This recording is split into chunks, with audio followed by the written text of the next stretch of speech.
নমস্কার বন্ধুরা, welcome back to my channel PK kitchen house. আজকে একটা নতুন ভিডিওর সাথে চলে এসেছি রেস্টুরেন্টের মতন বিরিয়ানি। চলুন ভিডিওটা দেখে নিই। একটা পাত্রে কিছুটা পরিমাণ গরম দুধ নিয়ে তাতে জাফরান, কেওড়া জল, গোলাপ জল,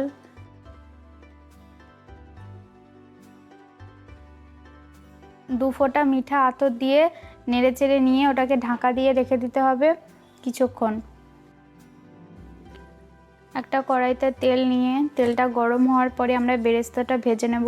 পেঁয়াজগুলো এতে দিয়ে দিলাম। এবার এটা গোল্ডেন ব্রাউন করে ভেজে নিতে হবে। ভাজা হয়ে গেলে এটা আমরা একটা পাত্রে তুলে নেব এবং আলুটা দিয়ে আলুটাকেও ভালো করে ভেজে নেব। আলুটা ভাজা হয়ে গেলে একটা পাত্রে তুলে নেব। আমরা এবার চিকেনটাকে ম্যারিনেশন করে নেব। এখানে আমি আদা বাটা, রসুন বাটা, লঙ্কা বাটা একসাথে পেস্ট করে দিয়ে দিলাম। এরপরে জিরে গুঁড়ো, ধনে গুঁড়ো, লঙ্কা গুঁড়ো আর পরিমাণ মতন গরম মশলা,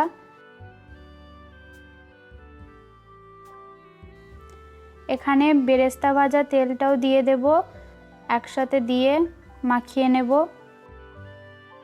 এরপরে এতে কিছুটা ধনে পাতা, কিছুটা পুদিনা পাতা দিয়ে ভালো করে মাখিয়ে নেব। এবার আমি এতে বেরেস্তা দেব এবং ভালো করে মাখিয়ে নেব। তারপরে এতে লবণ, টক দই দিয়ে ভালো করে মাখিয়ে নিতে হবে। এবার কিছুটা পরিমাণ বিরিয়ানি মশলা দিয়ে আমরা এটাকে মাখিয়ে নিয়ে আধা ঘন্টার জন্য রেস্টে রেখে দেব। এবার আমরা বিরিয়ানির ভাতের জন্য জলটা বসিয়ে দিয়ে তাতে গোটা মশলাগুলো দিয়ে দেব। আর এতে কিছুটা পরিমাণ শাহি জিরা, 4-5টা কাঁচা লঙ্কা, কিছুটা পরিমাণ ধনে পাতা, কিছুটা পরিমাণ পুদিনা পাতা, 2 থেকে 3 চামচ ঘি দিয়ে তারপরে আধখান লেবু চিপে দেব এবং জলটাকে ভালো করে ফুটতে দিতে হবে। তারপরে চালগুলো দিয়ে দিতে হবে। এতে লেবুটা দেওয়ার কারণ হলো যে চালটা একে অপরের সাথে যাতে না লাগে। ভাতটা আমরা 80% মতন সেদ্ধ করে নেব। তারপরে এটাকে নামিয়ে নিতে হবে।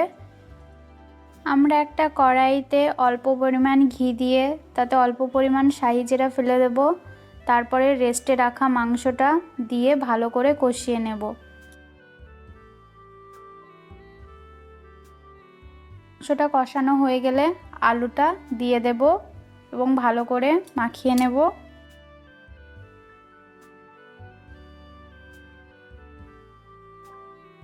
এটাকে নামিয়ে নেওয়ার পরে এবার আমরা লেয়ারটাকে তৈরি করব। প্রথমে মাংসের গ্রেভিটা দিয়ে দেব। তারপরে আমরা প্রথম লেয়ারের জন্য ভাতটা দিয়ে দেব। ভাতের ওপরে মাংস আর আলুটা দিয়ে দিয়ে দ্বিতীয় লেয়ারের জন্য আমরা ভাতটা দিয়ে দেব। তারপরে ভাতের ওপরে বেরেস্তা, ধনে পাতা কুচি, পুদিনা পাতা কুচি দিয়ে ভালো করে সাজিয়ে দেব এবং এখানে ঘি দেব আর আগে যে দুধের মিশ্রণটা করেছিলাম সেটা দিয়ে দেব আর ওপর দিয়ে হালকা একটু বিরিয়ানি মশলা ছিটিয়ে দেব। এবার এটাকে ঢাকা দিয়ে আমরা ময়দা মেখে রেখেছিলাম সেটা দিয়ে মুখটাকে সিল করে দেব ভালোভাবে। এবার আমরা একটা তাওয়া নিয়ে বিরিয়ানির পাত্রটা তাতে দিয়ে দেব।